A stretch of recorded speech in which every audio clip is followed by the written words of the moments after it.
I'm Stephanie Sample, and today on Accelerating Indiana's Progress, we will be talking to State Representative Jackie Walorski from Jimtown, who represents Elkhart and St. Joe counties, and we'll be discussing some of the biggest issues facing District 21. So thanks for joining us today, Representative Walorski. Why don't you start out by telling us a little bit about the issues that will define this legislative session?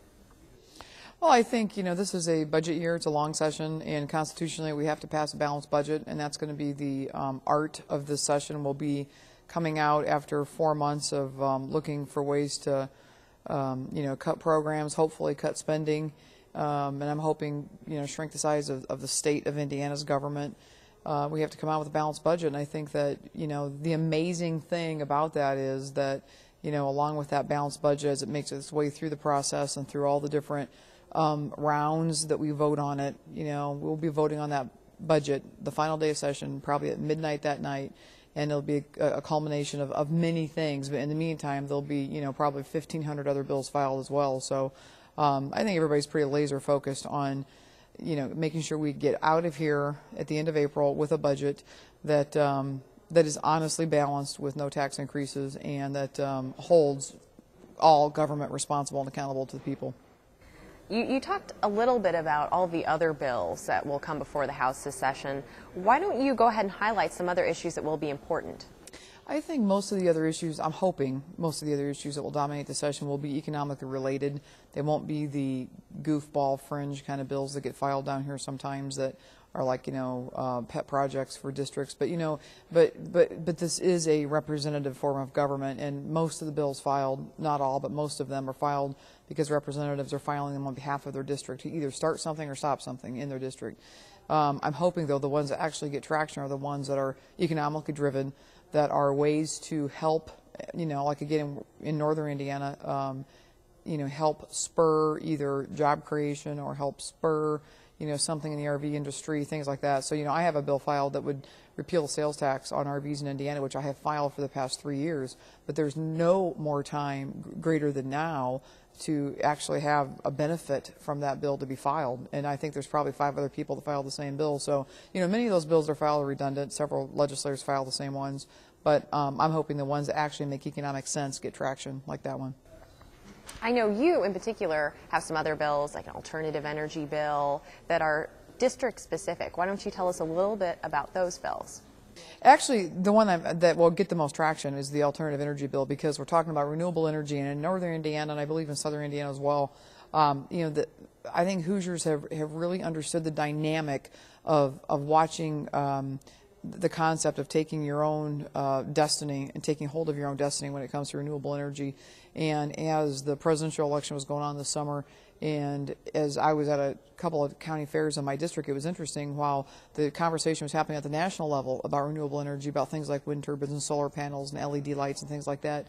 I was watching a booth that was directly opposite from me, both in St. Joe and Elkhart County. I was watching a guy selling wind turbines, residential wind turbines up there, and I think they sold like 60, and these were not cheap. But, it got me thinking then to think about, what, if we offered some incentives in those state tax credits, if we offered an incentive and not a mandate, not where government comes in a really heavy-handed fashion and says, I'm going to force you to do this, so that, then from a company perspective, you have to turn your costs over to your consumers, or in a residential level, you would never be able to afford it if the government mandated that you did something with your own property. But from an incentive perspective, I thought, wouldn't it be neat if we could actually get ahead of this issue and get ahead of the renewable energy mandates that could come from the federal level with a new president, with Barack Obama, and actually position our state, especially northern Indiana, to be the receiver of jobs, of tens of thousands of jobs that would be coming in to fill all the empty manufacturing space that we have. And, when you're talking about landing those kind of jobs in Indiana, I think it's important, which is one of the things I put in the bill.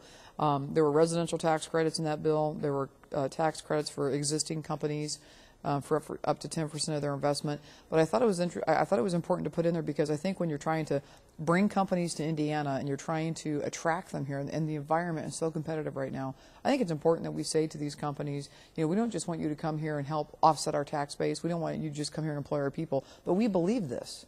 We believe that renewable energy is good, and we are consumers of this. And look, look how many people in our state have taken advantage of a tax credit that has incentivized all of us to be that farther down the road and not being dependent upon any other source of fuel and energy. So I just think the whole concept is a win-win, and it'll be tough in a session like this when we're talking about tax credits and we're also talking about cutting the budget. It'll be tough, but I think it's worth filing the bill, and I think it's worth the discussion that it allows to take place both at the level down here in Indianapolis but also back at home, so that we continue to educate our folks to say, you know, in this competitive environment, we need everything at the table, and part of it needs to be that we are consumers and we believe this, that we believe this is a, you know, a good thing for Indiana. We believe it's a good thing for Northern Indiana. So that's why I filed it, and, you know, chances of it getting through will probably be slim, but it'll definitely elicit lots of discussion. What kinds of feedback are you getting from your constituents, and how are they getting in touch with you? Well, you know, for the most part, in my district, the number one issue is jobs. And, you know, it has been for the past year with the meltdown of long before Wall Street melted down, long before the banking industry and the bailouts happened, the RV industry was in meltdown in Elkhart County and the surrounding areas. And I think one of the things that, you know, I hear from constituents is, you know, how badly we need jobs in Northern Indiana. And the difficult part about that is this, you know, the state of Indiana is offering retraining dollars, educational dollars to go back to school and you know, get all this massive retraining.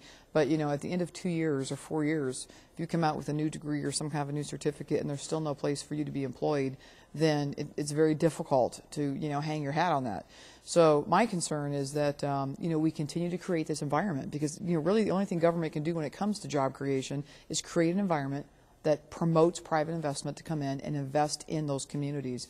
And, you know, my hope is that what we can do this session and continue to do by things like this renewable energy, and hopefully there's other ideas that will surface this session of things that we can continue to do to push and prod companies to come here, because what we desperately need in Indiana right now is private investment. We don't need bailouts.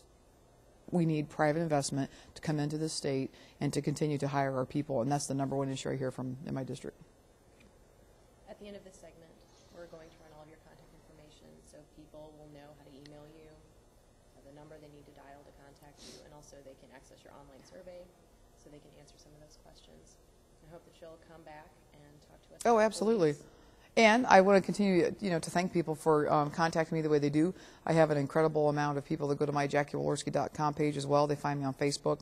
And even during the session, I would really encourage people to watch the session, because we are live on the internet. And I would encourage them to, you know, as things develop, if they hear things that they're interested in or not interested in, you know, they want me to know, to definitely let me know. And on those surveys, I know we send thousands out, but people are always laughing when they write comments on the survey to me that I write comments back to them, and they're like, "Do you really do that?" I say, "Yeah, I do that. If you write to me, I'm going to write to you." So I just appreciate it. I think people appreciate the response back. Representative Walorski, I want to thank you for being here today, and I hope you'll join us again sometime soon. Thank you.